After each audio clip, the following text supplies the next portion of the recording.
Bismillahirrahmanirrahim. Assalamualaikum warahmatullahi wabarakatuh. Wahai anak-anakku, murid-muridku yang senantiasa dirahmati oleh Allah SWT.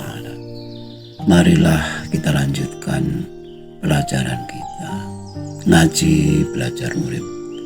Kali ini kita membahas mengenai manusia paripurna. Pancasila sebagai dasar negara Indonesia, sebagai landasan rakyat untuk bernegara atau hidup bermasyarakat, diyakini dapat menjadi salah satu sebab mengapa Indonesia diramal akan menjadi bangsa yang besar, negara yang kuat suatu saat nanti. Di samping tanahnya yang subur, aneka ragam suku, bahasa, dan agama, serta ribuan pulau dan lautnya yang luas tentunya. Karena sila pertama Pancasila berbunyi, ketuhanan yang Maha Esa adalah suatu hal yang dapat menyatukan semua keragaman atau perbedaan yang begitu rupa. Dengan catatan, bila memang benar-benar berketuhanan yang Maha Esa itu diamalkan sebagaimana mestinya.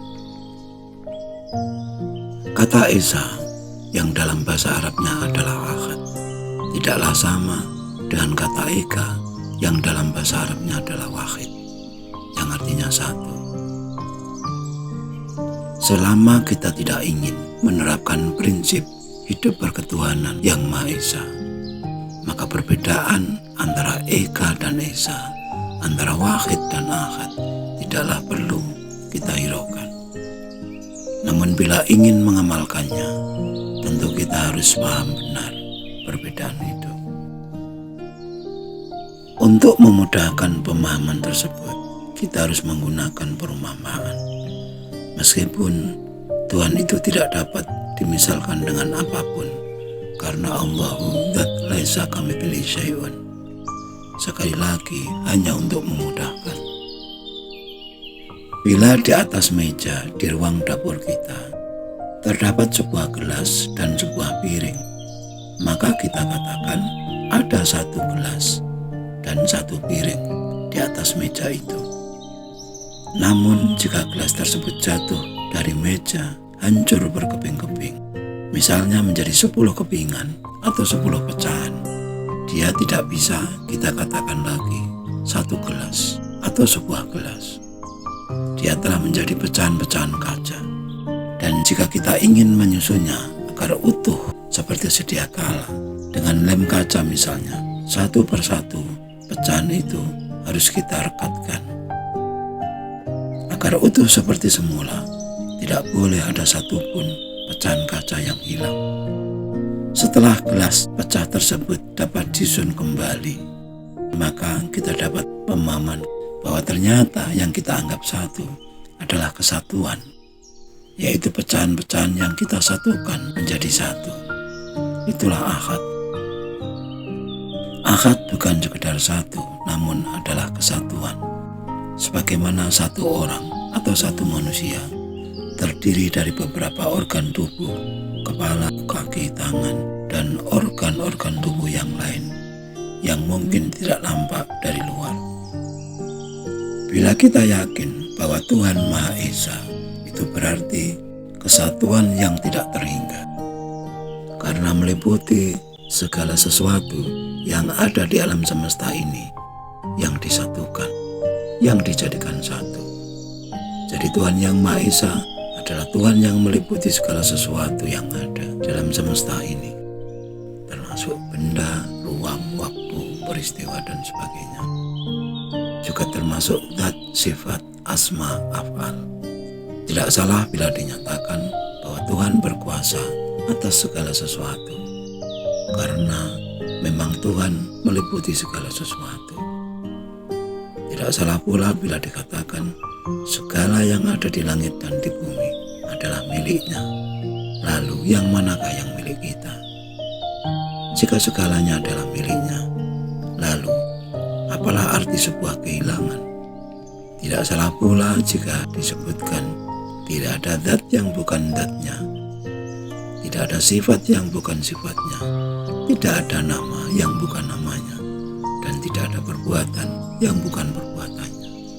Sekali lagi, karena dialah yang meliputi segala sesuatu.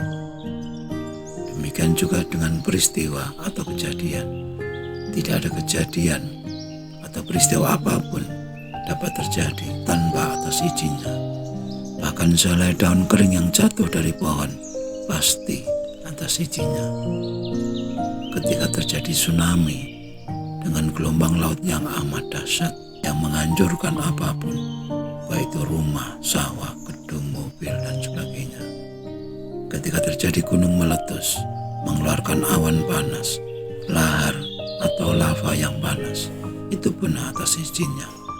Bahkan terjadinya peperangan antar bangsa, antar negara, dan antar agama, itu pun atas izinnya. Mengapa demikian? Sebab hidup kita pun atas izinnya. Atas kuasa dan kehendaknya kita hidup, kita ada. Dan karena hidup itulah kita mampu mengetahui segala sesuatu yang ada. Jadi bukanlah gunung meletus itu, tsunami itu, peperangan itu sengaja diciptakan Tuhan untuk menguji manusia atau agar manusia menderita. Bukan seperti itu. Untuk mengatur kehidupan ini, Tuhan tidak perlu repot-repot turun tangan secara langsung atau mengawasi secara langsung. Sebagaimana seorang guru ketika mengajar di kelas harus mengawasi murid satu persatu. Dengan menciptakan hukum-hukum alam, hukum-hukum kehidupan atau sunatullah, kehidupan itu sudah berjalan dengan teratur, termasuk hukum sebab akibat, tarik-menarik, hukum perubahan, dan sebagainya. Selama kita paham bahwa Tuhan adalah Maha Esa, kesatuan dari yang maha tidak terhingga, maka kita pun yakin tidak ada segala sesuatu yang sia-sia. Apalagi bila kita telah memahami makna dualitas yang serba berpasangan, yang serba sepasang-sepasang. Sebagaimana kaki untuk dapat berjalan harus ada kanan dan kiri. Sebagaimana roda untuk berputar harus bergantian antara atas dan bawah. Tidaklah mungkin semua orang itu baik, semua orang itu cantik, semua orang itu pandai, atau semua orang itu kaya. Itu adalah sesuatu hal yang mustahil. Karena kontradiksi adalah bagian dari hukum alam, hukum yang diciptakan oleh Tuhan. Yang palsu harus ada agar berbeda dengan yang asli. Yang miskin harus ada agar beda dengan yang kaya. Yang lemah pun juga harus ada agar beda dengan yang kuat. Mengapa segala sesuatu itu tidak mungkin sia-sia? Bukankah kesatuan itu adalah gabungan dari segala yang ada? Bila yang kita tidak suka harus kita buang, kita pilih yang kita suka saja, maka gelas pecah yang kita susun tidak akan pernah menjadi utuh seperti semula. Gelas itu akan cuil-cuil di bagian-bagian yang kita tidak suka. Jika dikatakan Tuhan Maha Sempurna, artinya semua yang ada dalam kehidupan ini adalah bukti akan kesempurnaan Tuhan.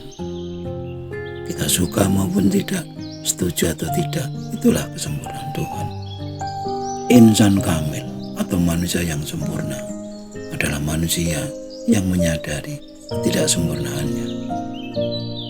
Manusia yang paripurna bukanlah manusia yang sempurna atau manusia yang tidak pernah salah. Manusia paripurna adalah manusia yang mau dan mampu melaksanakan tugas apapun yang menjadi tanggung jawabnya. Manusia yang paripurna adalah abdi yang mengabdi, sebagaimana alat yang berfungsi, sebagaimana udara yang selalu menempati ruang yang kosong, sebagaimana waktu yang terus berjalan, yang tidak peduli apapun yang kita lakukan. Lalu, adakah kesadaran itu pada kita? Sekian dulu wajangan yang mohon maaf atas segala kekurangan. Semoga selalu bermanfaat dan marilah berdoa bersama. Ya Allah, mudahkanlah jalan pengabdian kami kepadamu. Wassalamualaikum warahmatullahi wabarakatuh.